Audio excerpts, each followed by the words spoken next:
Hey everyone, today we're going to do a case study on a piece of content that I created a little while back.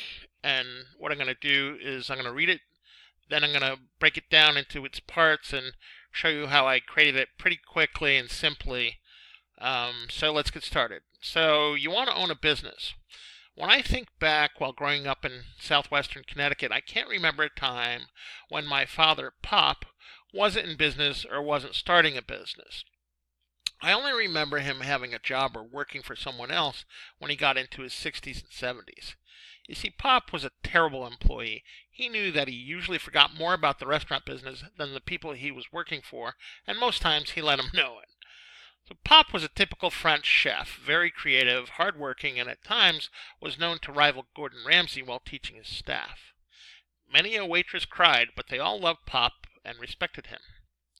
In my early years, I never saw him except if I woke up before he went to work.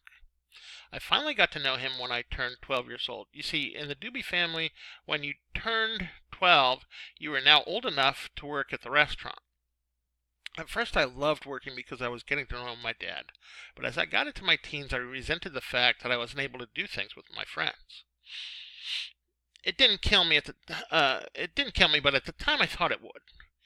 Even though I was a teenager with a bad attitude, I was smart enough to learn from my father's example. A typical day for Pop and my mother was about a 15-hour work day. They were always tired, but didn't complain much that I remember. When I was 12 or 13, one night I watched him crawl upstairs to bed because he messed his knee up at work. Pop was on crutches for weeks, but he still went to work and made sure people got fed. Even though it was 40 plus years ago, I remember one day I asked him why he didn't stay at home and rest his knee. His reply, "Joe, I have 11 kids. Who's going to take care of you guys if I'm lying in bed?" I guess that's where all 11 of us got our work ethic. Our parents taught us by example. It's much more effective than preaching or a lecture. By the way, all 11 of us have owned a business or two at one time in our lives. My pop was old school. He never minced words. You always knew where you stood and what he was thinking. His dedication to his family and business was something to behold. Pop was the epitome of an entrepreneur. Nobody worked harder than him. He was always looking to improve his business and his craft by constantly studying cookbooks and trying new recipes, then putting his own flavor on them. Pop's been gone now for almost 19 years. I miss him terribly each day. I'll never forget the last time I saw him. He was telling me about a restaurant he was going to open once he recovered from his knee replacement. I remember the last words I heard him speak were blankety blank Walker isn't worth a blankety blank as he tried to get into the bathroom. Same old Pop, dreaming about starting a business at 79 years old, still using that colorful language when he got pissed off. So my takeaways from my story are owning a business takes hard work and dedication. Some suckers need not apply. Pop would go over, through, around, or under any obstacle that was in his way of achieving his dream, which is the epitome of an entrepreneur. And learning to work while I was a young man was good for me, even though at the time I thought it was the end of the world. So now that's the end of the content.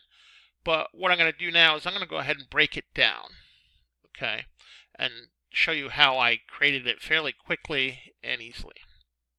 So my first thing is I wanted to pick a topic. So I'm in the online marketing niche. So, and I know that everyone wants to own a business in that niche or owns a business. So I figured, okay, let's do owning a business. That's the kind of topic that I chose. So, and then after I do that, then I thought of a fairly catchy headline. Excuse me.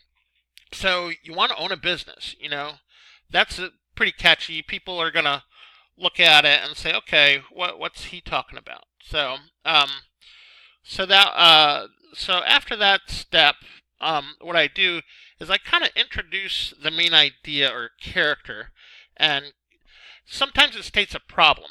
In this case, the uh, uh, the headline helps with that, right? Because of the question that I ask. Okay, so then what I do, and in the setup, what you do is you kind of introduce not only the problem but the main characters, and you kind of get them engaged, wanting to read more, right? They want to hear a little bit more about, okay, what my life experience was, right? So then, in the main body, it starts with the solution to the problem. Okay, so I started kind of. It was actually down uh, very very far into it after Pop's been gone now for almost 19 years, right?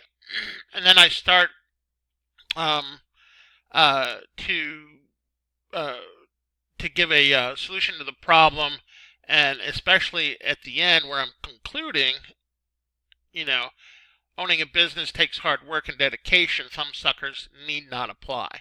So that's part of the conclusion, and then also, and also as part of the main body. So it kind of blends all together. Do you know what I mean? So um, it's actually pretty good. So then, and typically right here, the takeaways. I like to put takeaways in my stories because what I can do is after I'm done with my takeaways, especially on Facebook and on my blog, I'll put down in here. Um, uh, so, what are your takeaways from the story? Let me know in the comments below, and people typically do. So that's how I break it down, and just guys, use your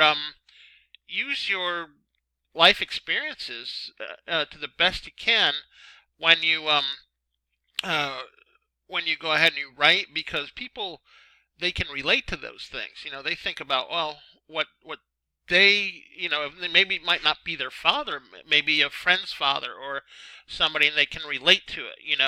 And that's how.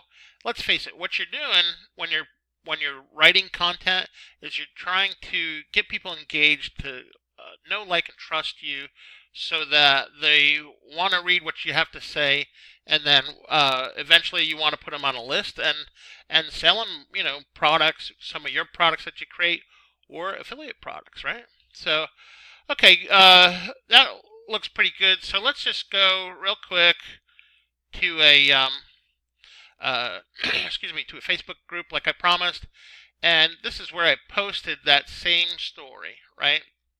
And as you can see here, I had some decent reaction, and then a few posts, comments and stuff like that for engagement, and it really turned out pretty good. So anyhow, that's pretty much it. And then what we'll do is I will see you in the next video.